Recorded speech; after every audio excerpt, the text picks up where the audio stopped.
The Chiefs have made history. They're going back to a third straight Super Bowl, and we are going to talk to Matt Derrick live from the stadium about how they got there and what comes next tonight on Locked On Chiefs Live. From the land of the free and the home of the Chiefs, this is the Locked On Chiefs podcast. Welcome back, friends and neighbors. Super Bowl 59 is here. The Chiefs are in it, and there's no better way to get in the action right now than FanDuel Sportsbook. New customers can bet just $5 and you're going to get $200 in bonus bets right now. Download the app or head to FanDuel.com. We are live post-game. Matt Derrick is with us from Chiefs Digest and still at the stadium, going to give us the breakdown with the glare coming off of the field, lighting him very nicely. We're going to get into all of your questions and how they got here. Thanks for making us your first listen. Make another Locked On show your next one. Check out the Locked On NFL show to get all their reactions. You might hear us on there as well. Thanks for making us your first choice. You everydayers, we live for you, and we put it all out there for you. You can find more on the text line at 816-357-8781 and get that much more. On my far, your right is Chris Clark, the owner and editor of KC Chiefs Corner. Matt Derrick's in the middle here from ChiefsDigest.com. I'm Ryan Tracy, founder of Rogue Analytics and Performance Consulting, as well as NFL 33 and RGR Football.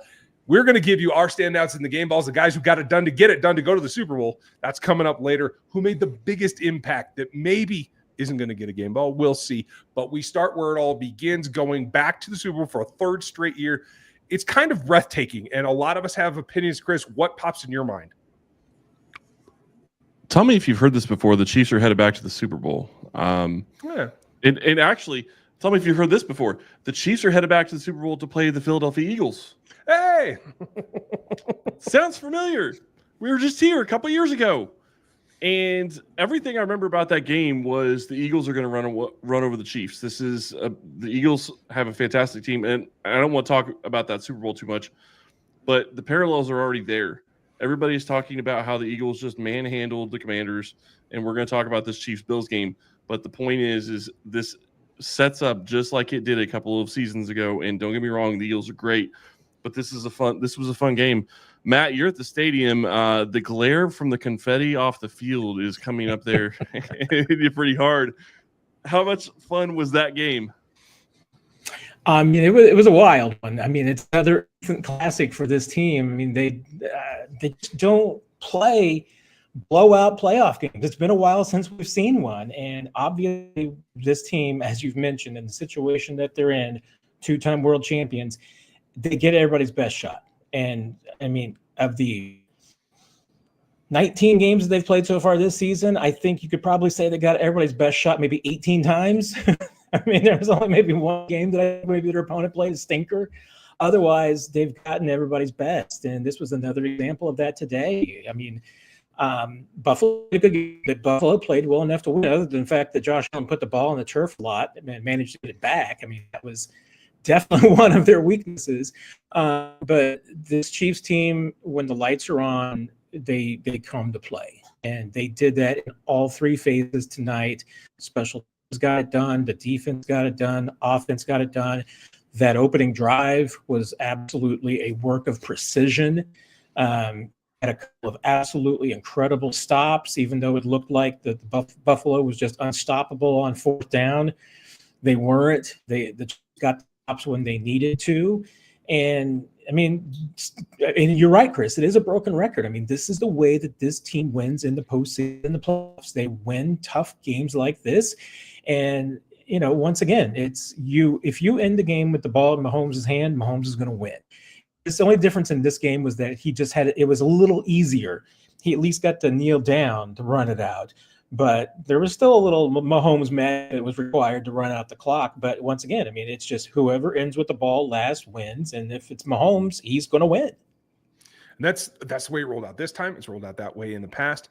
I was a little nervous, Matt. They lost the turnover battle this particular ball game. Generally, especially in close games, it doesn't set you up for success. I think the difference maker was all the stuff that I've been complaining about all season long about having to win ugly and coming down to not getting enough done during the first 57 minutes that you have to win in the last three. That paid off tonight against a team that you had to put out for 60 minutes. And I think that was the difference in the season. Do you think there was something else? No, I mean, I think that's definitely part of it. And I mean, I will make it of an amendment to your, losing the turnover battle, because in the one respect that they made up for it was getting fourth down stops. I mean, those are change of possessions, and that was where the Chiefs won this game, because 4th and 5 was huge, but 4th and 1 was just as big in stopping Josh Allen. And I'm sure I've already seen on social media that thing is being dissected to the kingdom come about whether or not Josh Allen was short of the line to get or not. I thought he was live. I thought he was on the replay, and that's how I thought it was. But those were the keys. And yes, hey, the Chiefs went for it on a 4th and 1 or 4th and short. I mean, they converted their 4th down. But think about it. The Bills went for it on 4th down 6 times. And I get a lot of those were 4th and 1s, and those were maybe just easy decisions nowadays. But, I mean, to me, if you're going for it 4th down 6 times in a game, even in this day and age when I know the analytics, a lot of the analytics people will tell you to go for it every single time. I mean, you're going for it 6 times. What you're telling me is that you don't think that you can beat this team straight up.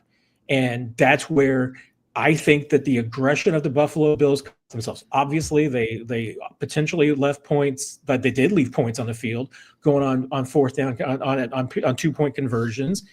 I mean, they cost themselves on some of those 4th downs. I mean, and not playing field position. I mean, I know that, and I saw this online and talking to some of the Buffalo reporters.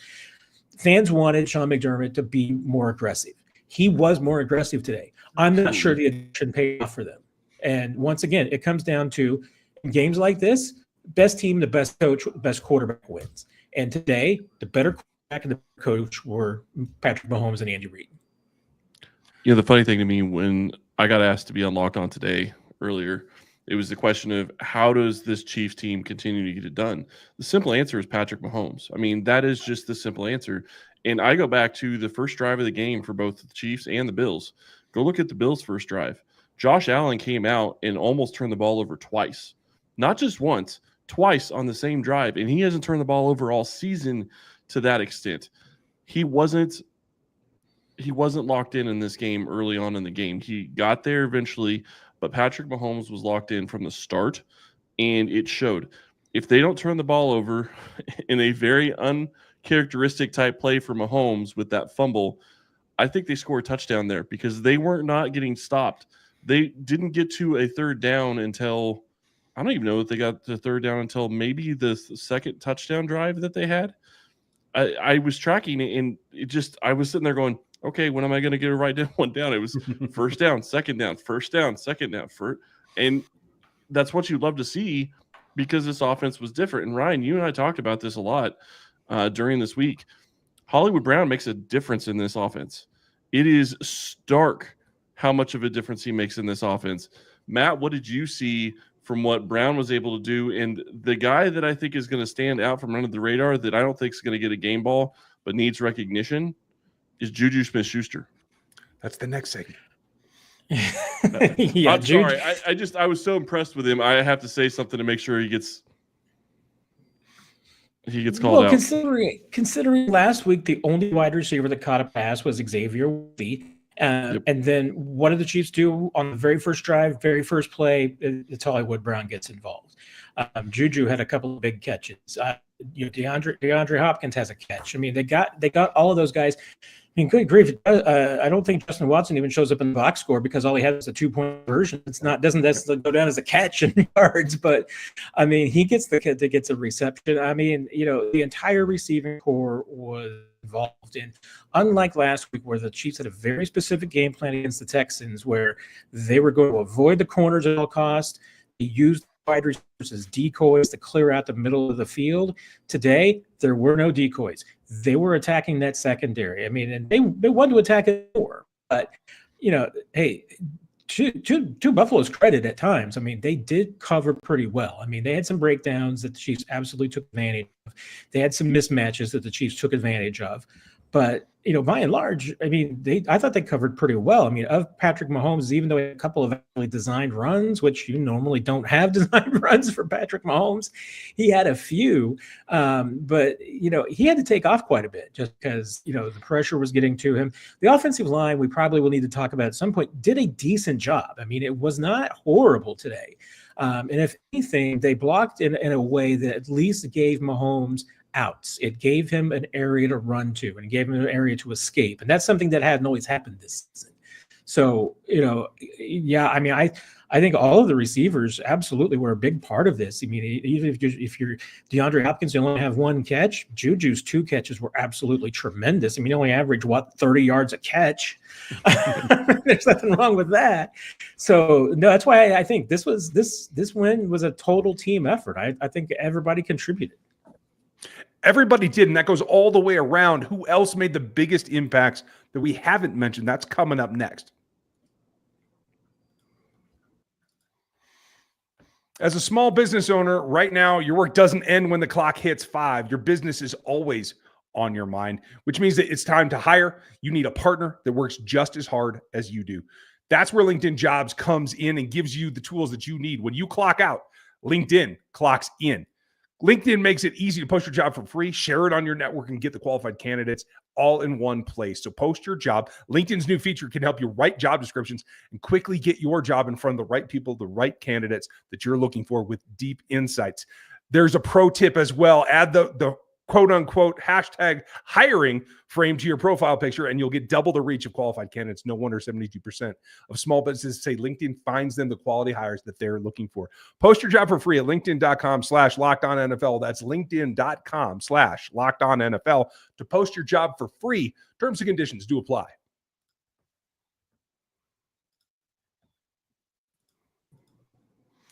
Lot to go into this whole section, and this is my favorite part because this is the guys that don't have the marquee names.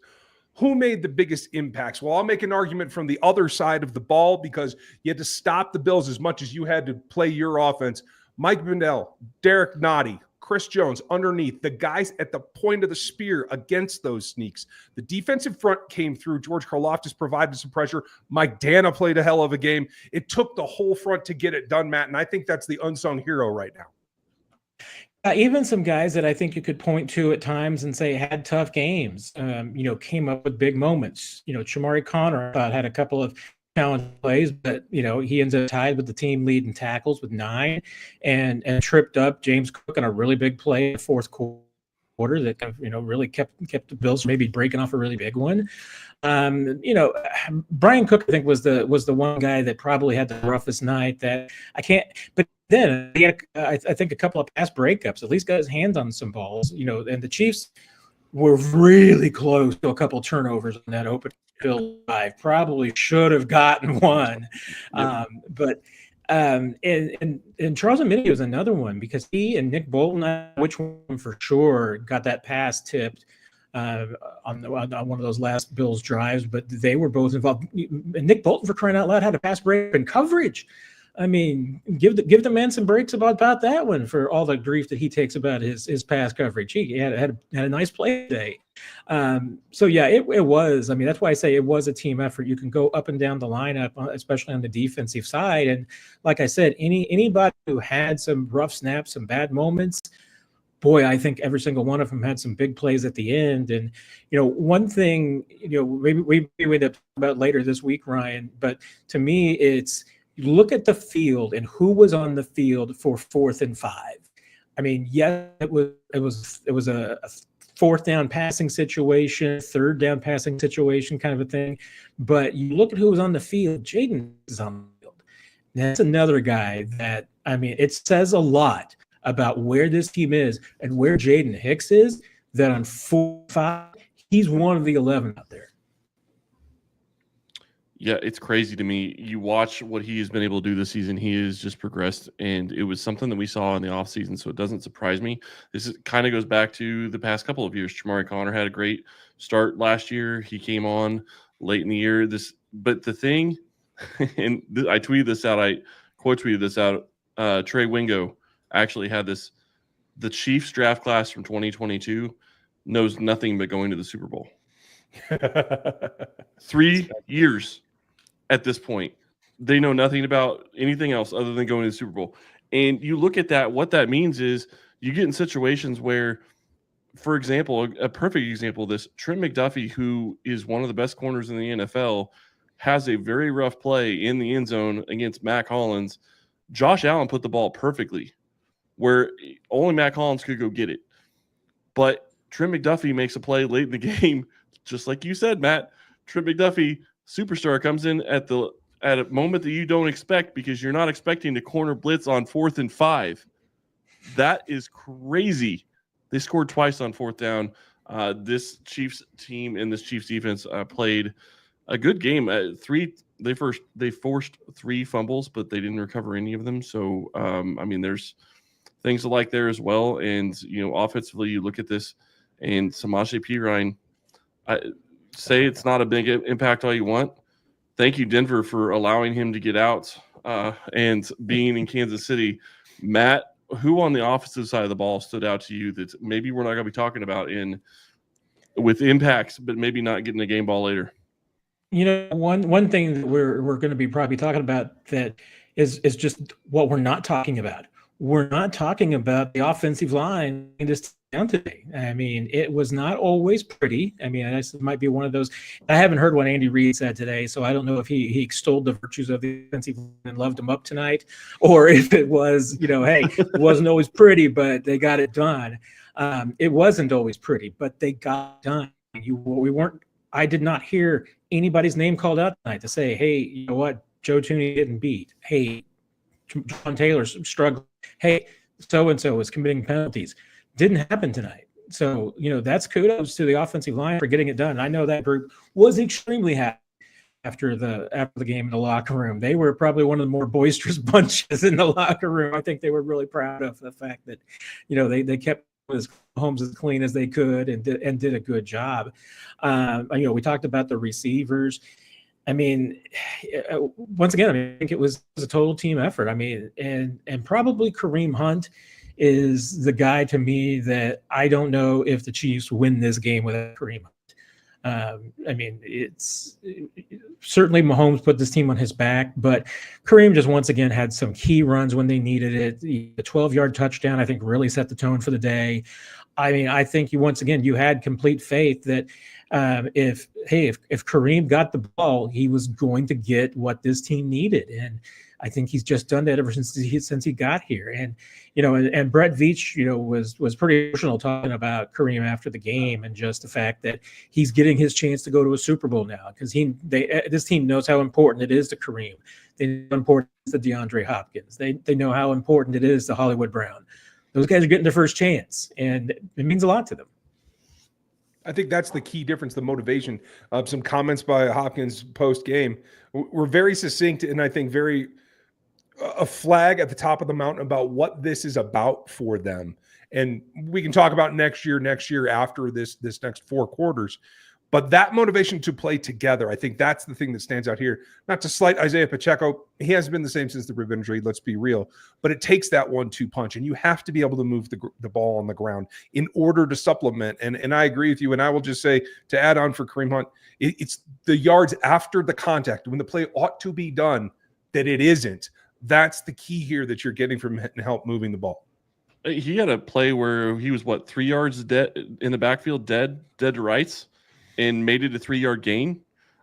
That's not going to show up on the stat sheet. It's not going to look good as a 3-yard gain, but it was really a 6 or 7 yard gain and helped them to not be in a negative play. That's the type of thing that changes the games that you don't necessarily see on the stat sheet. You're absolutely right. Who are the standout players? Who are the standout plays? What shocked you? We're going to get to that as well as our game balls coming up next. From big upsets to game-winning drives, the NFL playoffs are better with FanDuel because right now, new customers can bet just $5 to get $200 in bonus bets guaranteed. That's $200 in bonus bets back on your account, win or lose. Right now, FanDuel app gives you everything you need for live bets, for same-game parlays, and much, much more. You can get in the action right now, whether it's the wild card round to see what the Bills and Broncos do, whether it's the Chargers or you're just getting ready for the divisional round where the Chiefs are back in it. Visit FanDuel.com today. Get signed up. Get started with $200 in bonus bets. Right now, it's FanDuel.com. Make this playoff unforgettable with FanDuel, the official sportsbook partner of the NFL. Folks, make sure you go subscribe over at ChiefsDigest.com here on YouTube, as well as the site itself. Check out everything Matt's doing. KC Chiefs Corner for Chris's work on the Substack. Mine over at RGR Football here on this platform, as well as NFL 33.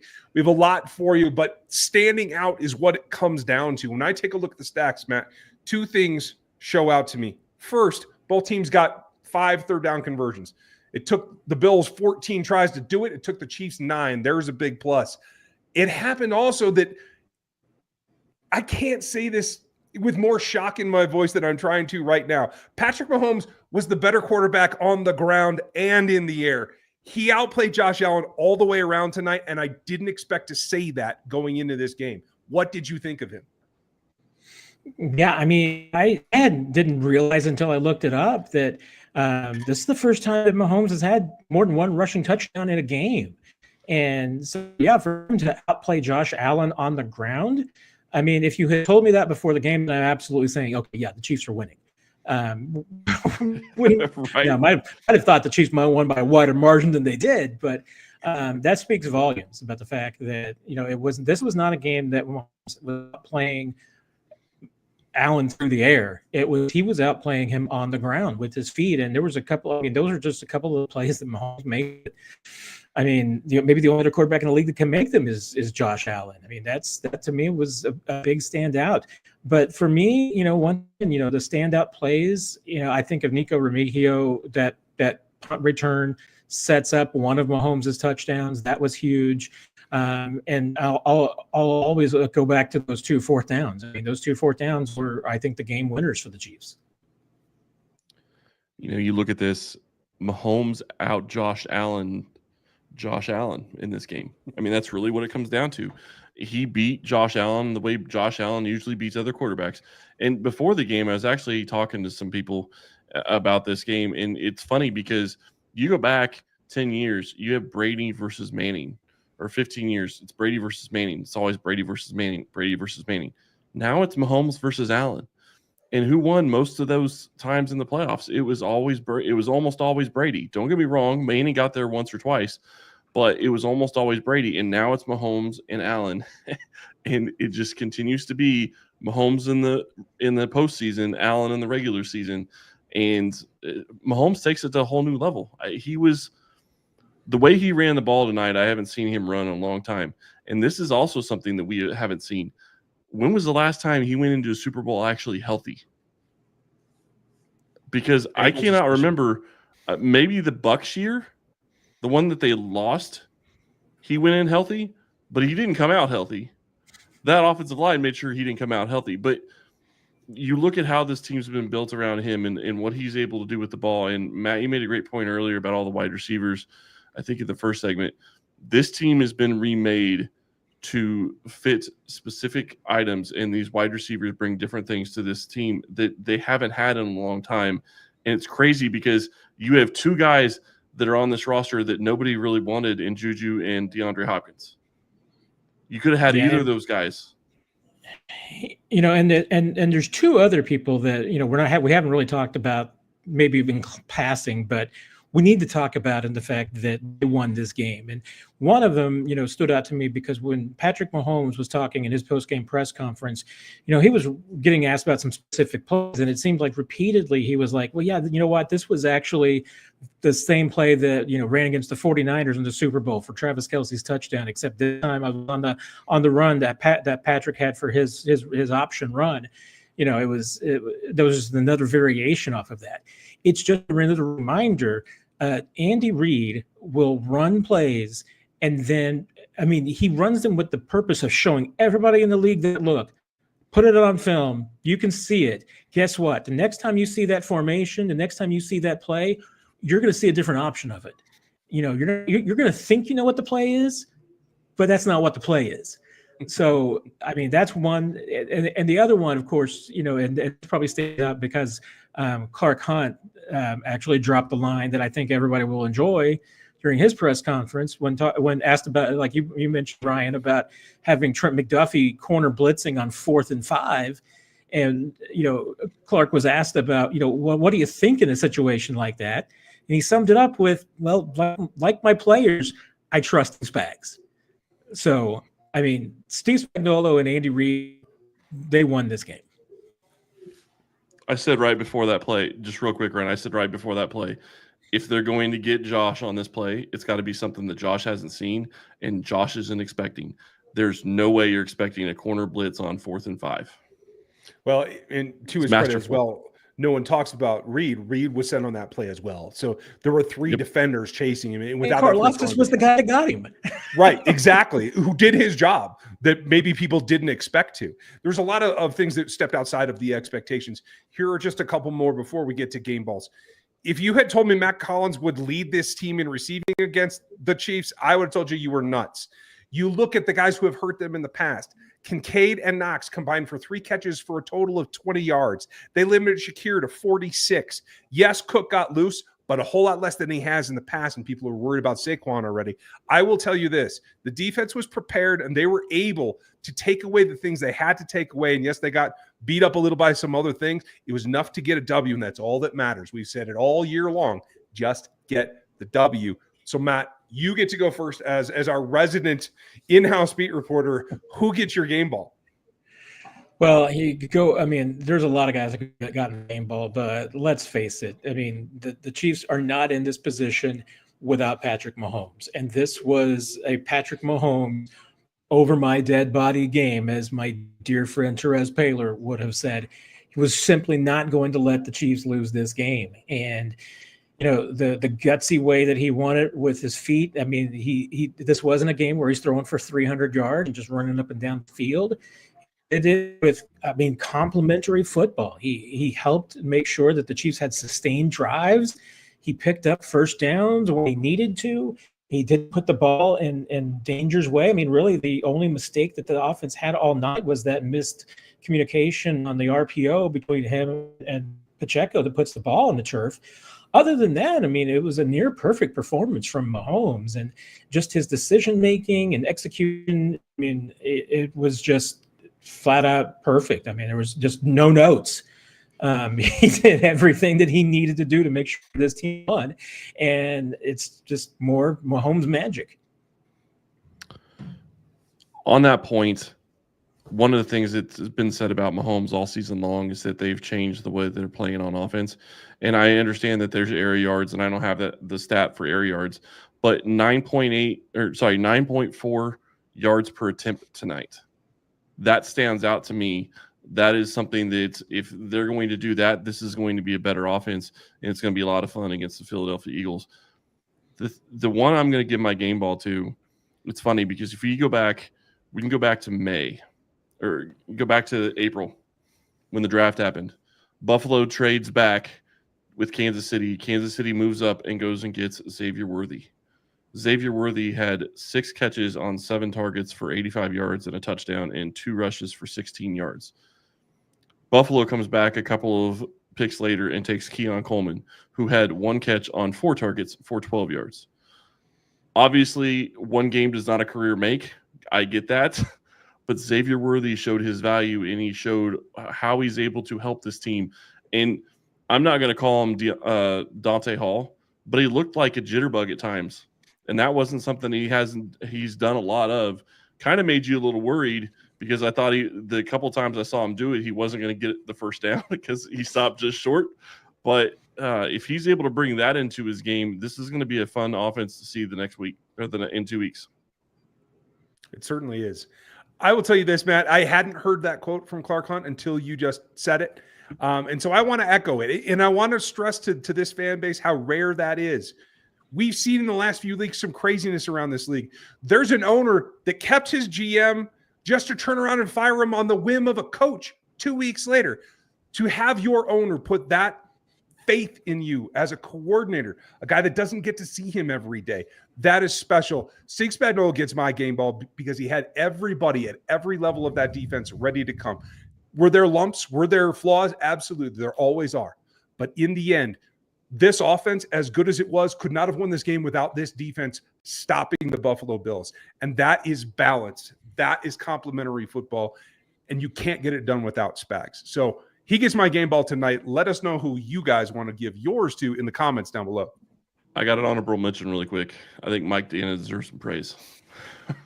Mike sack, he forced a fumble, and for a guy that was not looked at as being a big signing for the Chiefs, he's come up big in some moments for this team. And in the rotation with Charles Minihue back, it's been fantastic to see him and see him be able to get the job done when needed. Can Travis Kelce get an honorable mention as a lead blocker? Oh, he might not have been any happier all night than that play. Just clearing the way. It is what it is, folks. We'd love to hear what you had to say. Put your comments down below on YouTube. Go leave comments over on Chiefs Digest on Matt's brand new article. You'll see that soon. And get over to KC Chiefs Corner. We appreciate you being here. Matt, we appreciate you staying up while the ground crew is getting the confetti picked up. It's very late, and we appreciate your effort and all your info. Nobody is bothering picking up the confetti tonight. No? I think tonight. No, tonight is the night. You just let everybody celebrate. You can pick up confetti tomorrow. Okay, that'll work just fine. Well, thank you for giving us your insight from the stadium live. I know it's late. Thank you very much. We appreciate you. Folks, have a great night. We'll be back with you tomorrow as we break down and get ready once again for the next Super Bowl. This one's 59. I know they're hard to keep track of these days, but we're going to help you get there, and we'll have Matt back next week as well as everything else in the lead up as we get ready for the Super Bowl craziness to descend upon us. Welcome back. Here we go again. Thanks for listening. We'll catch you tomorrow.